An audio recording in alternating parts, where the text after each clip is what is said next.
to your drive and open the file. In this task, you will learn about the general format of using formulas in Excel, and you will also learn how to perform the first set of calculations using formulas to add, subtract, multiply, and divide. The first important idea of writing formulas and functions in Excel is that we're going to work with numbers that are located in a certain cell. And unlike how you would do it in a calculator where you write the value of the number, in spreadsheets and in Excel, we're going to refer to the cell where the number is located. Each cell is characterized by a letter, which is the column. So you can see here, we have column A, B, C, D, etc. And then a row, which is the number. So for example, this first number that we see as $2.50, that one we say it's located in cell B4 because it's part of column B and on the fourth row.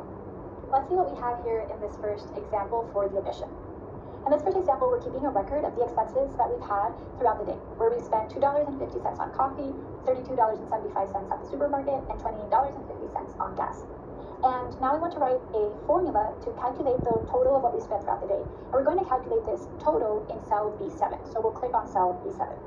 Whenever we write a formula or function in Excel, we start by typing the equal sign. This is a way to indicate that we're going to perform a calculation or we're going to write a formula in the cell. While in the calculator, we would put that at the end. In the spreadsheets,